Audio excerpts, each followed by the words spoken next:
So in this video, I'm going to be sharing with you a video project that a friend invited me to work on to talk about the mindset of an international student, or some of the things that we go through as international students when we are nearing the end of our studies in the United States. Coming right up after this.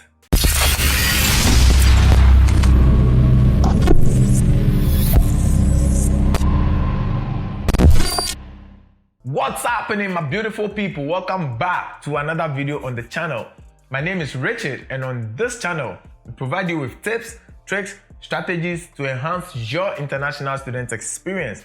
I also sometimes share my experiences, and I also try to provide resources to enhance your living experience in the United States. So if this is content that you may be interested in, consider hitting the subscribe button and turning on notifications so that you do not miss any videos that I post.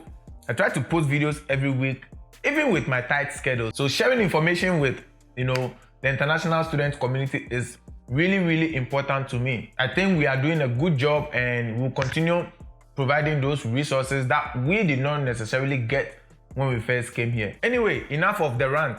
So in 2019, a friend of mine reached out because she was doing a documentary project to tell our immigration stories. Now, when you live back home and you're trying to apply to a school in the United States, all that you think about is coming to the US and studying and all of that.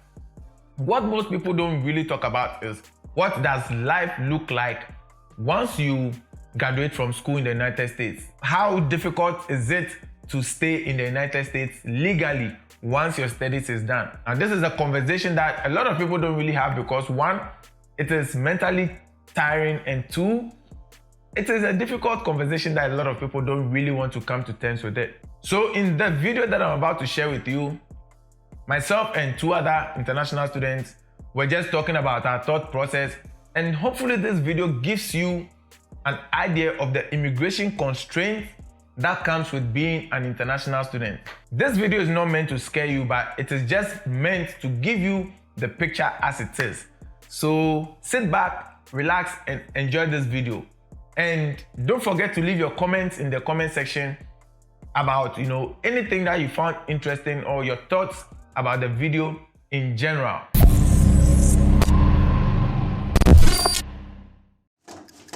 In 20 years from now, where do I see myself?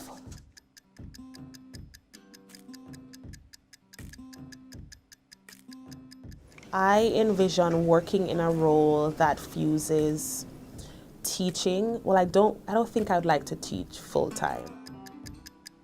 Does your parents have any say in where you work and live? I don't think they want me to live in the global south. So-called developing countries, because they believe that those countries are dangerous.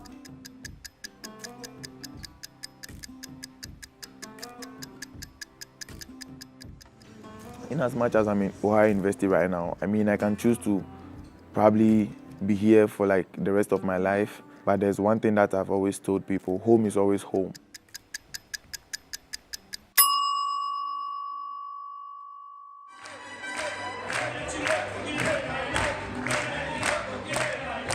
Anybody told me, even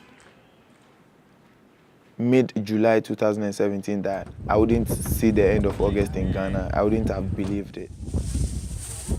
I've always had like a mixed feeling towards it because, one, I'm in a country where technically I have no rights. Psychologically, it sort of plays some funny games on you, and you sometimes question yourself and ask yourself, why did I even get myself into this situation? Like, who sent me, who asked me to do this? And so for me, just looking at what I can give back to my society is what motivated me to just think on the side of development. My name is Richard Kwashi. I'm a second-year master's student studying communications and development with a focus on health communications, and I'm from Ghana, West Africa. I also want to teach. I see myself teaching, but where I see myself teaching or where I get to be, whether here or home, is something that I cannot really say right now, because no matter how much money I make here, no matter the opportunities I get here, this society will not treat me the way that home will treat me, you know, like it is not entirely up to me to say, all right, I'm done with school, I want to stay here. There's a lot of policies that sort of inhibit that. It's difficult for foreigners who do not have green cards or work visa to find a job in the States.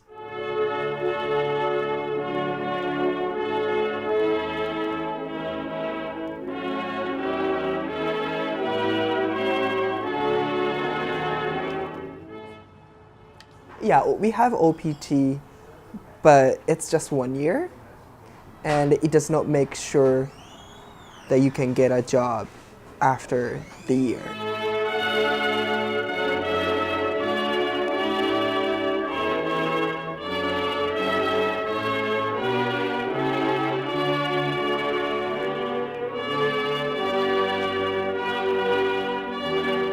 I talked to several Japanese people who live in the States. Everybody told me the same thing, at least one same thing, which was the easiest thing to find a job here is getting married with an American person.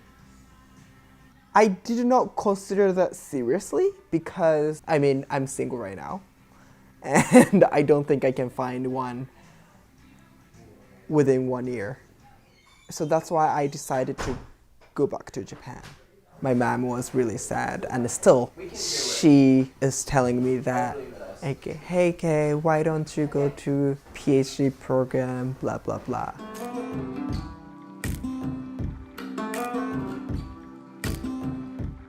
Frankly, I see the world as my oyster, and I think what I'm studying, higher education and student affairs, is preparing me for a global marketplace. I would love to be doing programming, developing opportunities for students, student welfare, student development. I want to see students grow and provide students with opportunities so that they can get skills that will make them marketable. They can learn about global competency and how to survive and excel wherever this world will take them. We all need to start conscientizing ourselves, you know, like drumming it home that look, we are just passengers on this train called America. At a point, we need to figure out when we are, you know, we are getting off and then deciding to go back home. So while I do intend to give back and to make a contribution to my country, because Jamaica is home and that's where I received my foundation, and as an educator, I do think there are contributions that you can make regardless of whether you are physically there. So I do see my impact as being global.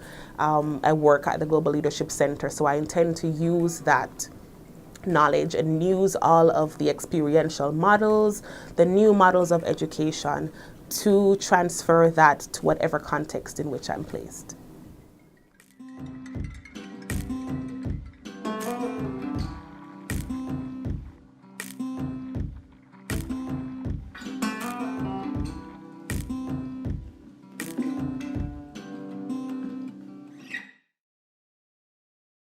So, I hope you found something interesting and useful from watching the video. And I hope this video opens your mind up to, you know, some of the challenges that international students go through when they are nearing the end of their educational journey in the United States. I'm really grateful to my friend Nikita Ford, who was kind enough to ask me to collaborate on this video. And Nikita, thank you so much for allowing me to share the video on my YouTube channel. I think it is an important video to let, you know, international students who come here watch, so that they know, you know, what is at stake, how to plan their stay in the United States and all of that. Thank you all for watching. If you are not yet subscribed to my channel, please subscribe to my channel. Shout out to my amazing friend who decided to make me some really cool t-shirts for my channel as well. So you know yourself. So thank you so much, and I really truly appreciate you. Until I see you on the next video, stay safe out there and keep engaging. Peace.